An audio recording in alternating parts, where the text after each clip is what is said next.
Bismillahirrahmanirrahim. Assalamualaikum warahmatullahi wabarakatuh. Salam sejahtera untuk kita semuanya. Semangat pagi anak-anakku. Alhamdulillah rabbil alamin. Puji syukur kepada Allah Subhanahu wa taala. Bahwasanya kita masih diberikan berbagai nikmat, di antara nikmat sehat walafiat, sehingga kita dapat melakukan kegiatan tanpa suatu halangan apapun. Baik anak-anakku, sebelum pembelajaran PJOK, kita berdoa terlebih dahulu supaya dalam pembelajaran Allah memberikan kekuatan pada kita, kesehatan selalu, sehingga kita terhindar dari wabah yang masih terjadi di Indonesia dan Jakarta pada khususnya. Dan mari kita berdoa, dan saya juga selalu mendoakan pada kalian selalu sehat, sukses dalam pelajaran, lulus dengan nilai terbaik, dan diterima di PTN sesuai dengan keinginan kalian. Berdoa dimulai.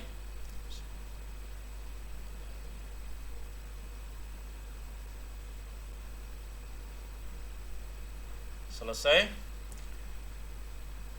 Mari anak-anakku, kita lanjutkan pada pembelajaran kali ini, yaitu materi tentang kebugaran jasmani. Namun Bapak mengingatkan kepada kalian, karena Bapak evaluasi selama 3 kali pertemuan, anak-anakku masih banyak yang terlambat untuk mengikuti PJJ PJOK. Jadi untuk kedepannya kalian harus tepat waktu dalam mengikuti PJJ PJOK. Dan masih ada anak-anakku yang tidak absen, tapi dalam mengerjakan tugas atau kuis kalian mengerjakan. Jadi sekali lagi, tepat waktu dalam mengikuti PJJ, dan apabila absennya melewati jam yang telah ditentukan, maka Bapak akan menganggap kalian tidak mengikuti PJJ olahraga. Baik anak-anakku, jadi diingatkan kembali, ini aturan mengikuti PJJ PJOK: absen tepat waktu, pakai pakaian olahraga, kalian melakukan olahraga minimal 20 menit seminggu, paling enggak 5 kali dalam melakukan olahraga. Jadi selalu progres, mungkin setiap minggunya 20 menit 1 minggu, 5 kali seminggu. Kemudian minggu berikutnya apabila kalian tidak mengalami kelelahan yang berarti, bisa ditingkatkan, sehari bisa melakukan olahraga 30 menit.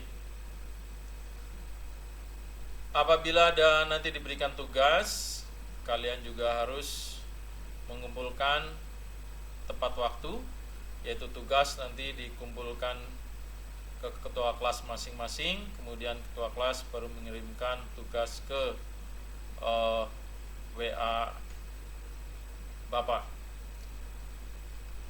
Baik anak-anakku, kebugaran jasmani. Pengertian kebugaran jasmani adalah kemampuan atau kesanggupan seorang untuk melakukan kerja atau aktivitas, mempertinggi daya kerja tanpa mengalami kelelahan yang berarti, dan masih mempunyai cadangan tenaga untuk melakukan kegiatan yang lain. Kebugaran jasmani merupakan kondisi jasmani yang berkaitan dengan kemampuan atau kesanggupan dalam melakukan pekerjaan dengan efektif dan efisien. Maksudnya yaitu seseorang tersebut masih memiliki cadangan tenaga guna melakukan berbagai aktivitas. Jadi kalau kalian memiliki kebugaran jasmani yang tinggi, yang baik, maka kalian belajar selama 1 minggu pun atau belajar pada hari itu tidak mengalami kelelahan. Kemudian unsur kebugaran jasmani ketiga yaitu unsur sehat, unsur kesesuaian tubuh, dan unsur kerja atau latihan. Faktor yang mempengaruhi kebugaran jasmani yaitu mengkonsumsi makanan yang bergizi, membiasakan hidup sehat, melakukan aktivitas jasmani secara teratur, pola istirahat yang cukup. Makanan yang cukup dan bergizi. 1. Makanan menjadi fungsi sebagai sumber tenaga bagi tubuh, zat-zat untuk membentuk dan pengembangan sel dalam tubuh, dan juga berfungsi sebagai pertahanan tubuh. Makanan dan gizi juga dapat meningkatkan kelancaran berbagai proses biologi yang terdapat dalam tubuh manusia. Beberapa fungsi tersebut dapat terpenuhi jika makanan yang dikonsumsi memiliki gizi yang cukup untuk tubuh manusia. Dengan begitu, makan yang bergizi memiliki pengaruh yang besar terhadap kebugaran jasmani seseorang. Kedua, kebiasaan hidup sehat. Hidup yang sehat dan teratur serta dikerjakan secara kontinu dapat mempengaruhi tingkat kebugaran jasmani seseorang. Kebiasaan yang dimaksud adalah makan, mandi, sikat gigi, cuci tangan, dan lain sebagainya. Selain itu, termasuk dalam hal ini adalah menghindari kebiasaan yang dapat merusak tubuh seperti merokok ataupun mengkonsumsi minuman keras dan jamu. Selain beberapa faktor yang telah disebutkan, tidur secukupnya, sarapan yang baik, kontrol berat badan, menghindari rokok dan obat terlarang juga menjadi faktor kebugaran jasmani yang bisa Anda lakukan. Pengertian jasmani masih memiliki topik utama yaitu untuk menjaga kesehatan tubuh kita. Istirahat yang cukup. Istirahat yang terbaik adalah istirahat tidur. Waktu tidur yang ideal adalah 7 jam. Kebugaran jasmani berdasarkan aktivitasnya. Kebugaran jasmani yang dilakukan seorang atlet atau bukan adalah untuk meningkatkan dan mempertahankan prestasi.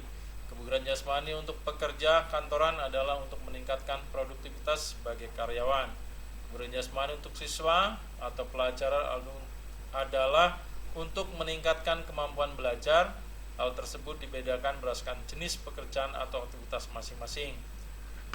Selanjutnya adalah kelebihan kebugaran jasmani berdasarkan keadaan, tentunya dibedakan berdasarkan keadaan masing-masing. Salah satu contohnya adalah kebugaran jasmani bagi penderita cacat adalah untuk rehabilitasi, ataupun kebugaran jasmani untuk ibu hamil adalah untuk mempersiapkan diri dalam menghadapi proses kelahiran. Kelebihan kebugaran jasmani. Kelebihan kebugaran jasmani berdasarkan keadaan, tentunya dibedakan berdasarkan keadaan masing-masing. Salah satu contohnya adalah kebugaran jasmani bagi penderita cacat adalah untuk rehabilitasi, ataupun kebugaran jasmani untuk ibu hamil adalah untuk persiapan diri yang seperti tadi disampaikan di atas. Kemudian kelebihan kebugaran jasmani yang terakhir adalah dibedakan berdasarkan umur atau jarak usia. Hal ini dapat dicontohkan dalam keadaan yang dilakukan anak-anak guna merangsang pertumbuhan dan perkembangan tubuhnya. Selain itu, kelebihan ini juga bisa dilakukan oleh orang tua atau lansia yang bertujuan untuk meningkatkan daya tahan tubuhnya. Prinsip-prinsip latihan kebugaran jasmani. Yang pertama adalah prinsip overload, yaitu suatu prinsip latihan yang menggunakan pembebanan yang melebihi ambang rangsangan terhadap fungsi fisiologi yang dilatih. Jika Anda menggunakan latihan ini, dapat melakukan latihan yang bervariasi, yaitu dengan membagi hari-hari berat dan diselingi dengan hari-hari ringan. Adapun prinsip selanjutnya adalah prinsip konsistensi, yaitu kemampuan guna melakukan latihan dalam waktu yang cukup lama dalam mendapatkan kondisi fisik yang baik. Anda bisa melakukan latihan setidaknya 3 kali dalam seminggu. Jika Anda hanya melakukannya selama 1 kali per minggunya, maka hal tersebut tidak akan berpengaruh terhadap peningkatan kualitas fisik. Sebaliknya, untuk mendapatkan hasil yang maksimal, Anda bisa melakukan latihan selama 5 hingga 6 hari setiap minggunya. Prinsip yang ketiga adalah prinsip spesifikasi. Guna meningkatkan efek biologis serta menimbulkan adaptasi dan penyesuaian dalam tubuh, konsep ini diperkuat dengan fakta-fakta biomekanik di mana tiap bentuk atau tipe memiliki sumber energi dan kebutuhan oksigen yang berbeda. Prinsip yang keempat adalah progresif. Dengan melakukan pembebanan yang diberikan pada atlet harus ditingkatkan dengan cara berangsur sesuai dengan kemajuan serta kemampuan atlet. Beban yang ditingkatkan dalam waktu singkat akan mempersulit proses adaptasi fisiologis dan menyebabkan terjadinya kerusakan fisik. Selanjutnya adalah prinsip individualitas, di mana latihan yang dilakukan harus sesuai dengan individu masing-masing. Untuk mendapatkan hasil yang maksimal, prinsip individual harus memperhatikan respon terhadap latihan, kemampuan menyesuaikan diri, dan pembebanan latihan. Yang terakhir adalah prinsip tahap latihan yang dimulai dengan dosis beban latihan sedang hingga berlatih dengan dosis yang cukup berat. Dilihat dari beberapa prinsip di atas, arti kata kebugaran jasmani memiliki berbagai perspektif namun tetap memiliki manfaat yang sama, yaitu menjaga kesehatan. Komponen kebugaran jasmani yaitu kekuatan atau strength. Kekuatan adalah kemampuan dalam mempergunakan otot untuk menerima beban sewaktu bekerja. Kekuatan otot dapat diraih dari latihan dengan beban berat dan frekuensi sedikit. Kita dapat melatih kekuatan otot lengan dengan latihan angkat beban. Jika beban tersebut hanya dapat diangkat 8-12 kali saja, contoh latihan adalah sebagai berikut.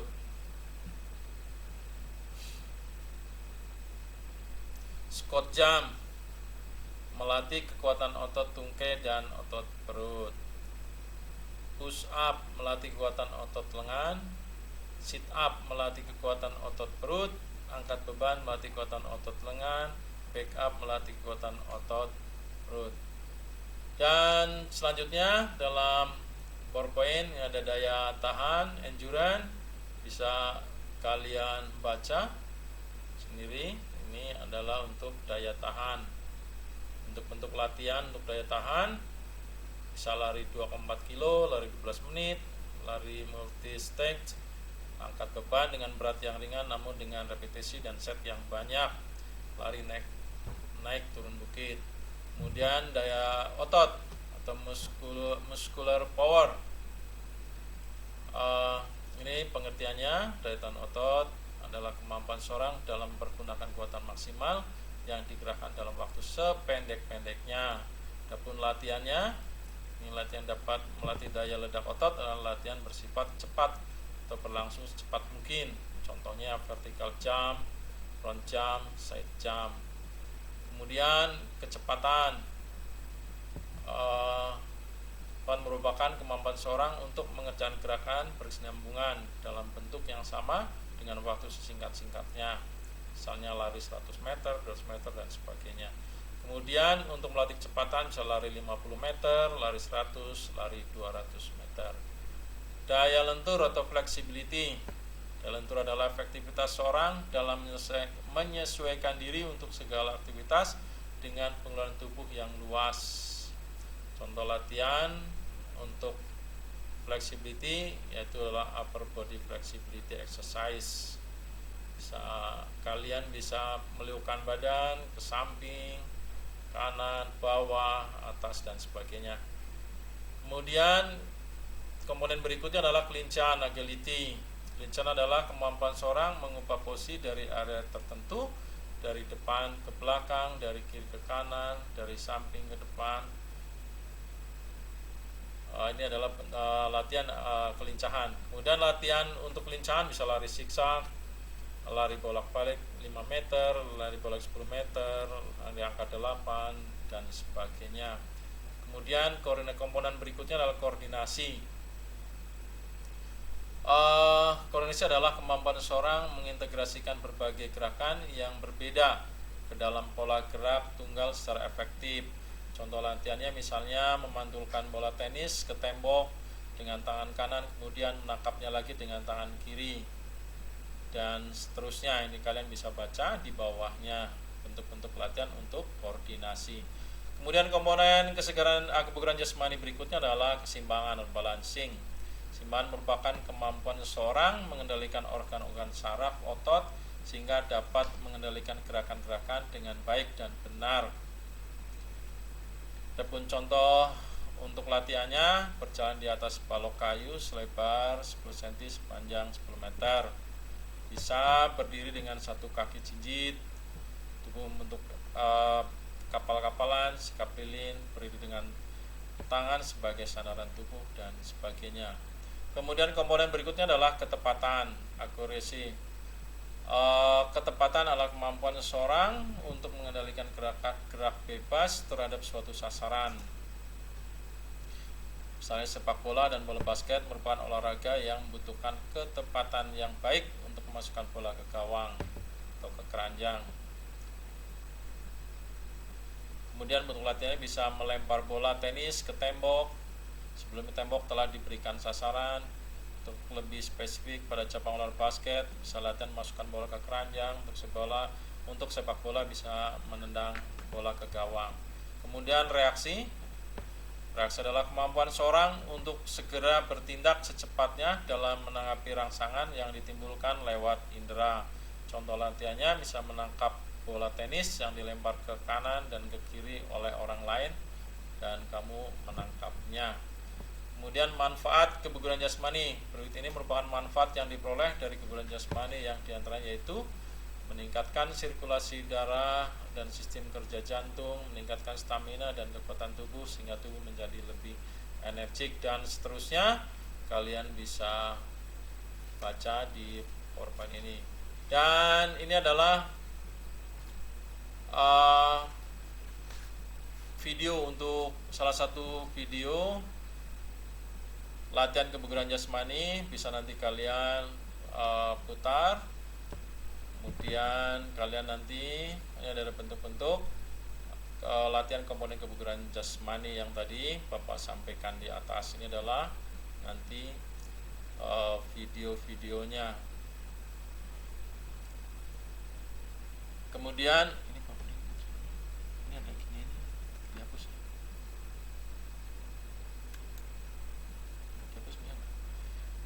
Kemudian kalian bisa nantinya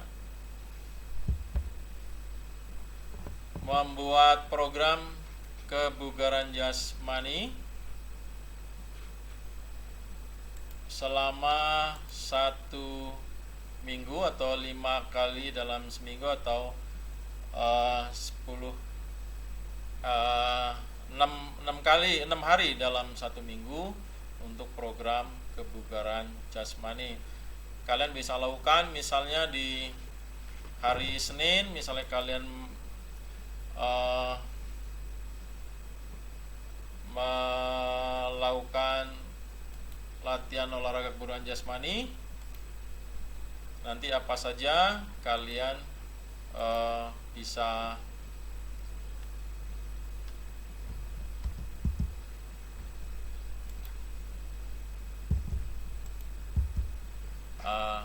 jadi ini membuat program latihan kebugaran jasmani selama 1 minggu, atau bisa 5 hari atau bisa 6 hari. Minimal nanti bisa juga 3 hari, tapi Bapak minta yang 5 hari untuk membuat program latihan kebugaran jasmani seperti dalam contoh bagian tersebut. Ya, nanti bisa diseling kalian untuk hari berikutnya apa saja gitu ya. Misalnya yang pas untuk latihan Senin, Selasa olahraga, Rabu bisa istirahat, kemudian lanjutkan Kamis olahraga, atau mungkin diseling sehari seling untuk mengistirahatkan tubuh kalian. Jadi demikian pertemuan kali ini, yaitu tentang materi kebugaran jasmani. Dari kalian nanti juga diberikan tugas untuk membuat program latihan kebugaran jasmani selama 1 minggu. Yang Bapak minta adalah 5 hari, bisa juga 6 hari, bisa juga 4 hari, tapi Bapak minta yang 5 hari. Seperti di sini adalah misalnya kalian olahraga mulai hari Senin, nanti tanggal berapa, bulan apa, tahun berapa, kemudian lakukan pemanasan 10 menit, kemudian di sini ada tulis tujuan pemanasannya, tulis tujuan pemanasannya nanti di bawah sini. Kemudian untuk misalnya kekuatan, karena kita melakukan komponen kebugaran jasmani kekuatan, bisa push up, bisa sit up, dan terus kalian tulis di bawahnya. Dan seterusnya di hari berikutnya nanti juga pemanasan dulu sebelum olahraga, selama misalnya stretching atau jogging di tempat gitu ya. Nanti kemudian kamu latihan misalnya daya tahan, bisa lari di tempat selama 12 menit, kemudian nanti istirahat lagi. Dan ini dilakukan di rumah saja, tidak usah keluar rumah. Jadi di dalam rumah saja nanti kalian buat. Kemudian artinya setelah program latihan secara tertulis ini dibuat, kalian membuat videonya untuk mempraktekkan yang kalian buat. Terima kasih telah mengikuti PJJ Kebugaran Jasmani. Selamat berolahraga di rumah, karena masih dalam kondisi COVID, jadi sebaiknya olahraganya di rumah saja, tidak usah keluar rumah. Terima kasih, mohon maaf. Wabillahi taufiq wal hidayah. Wassalamualaikum warahmatullahi wabarakatuh.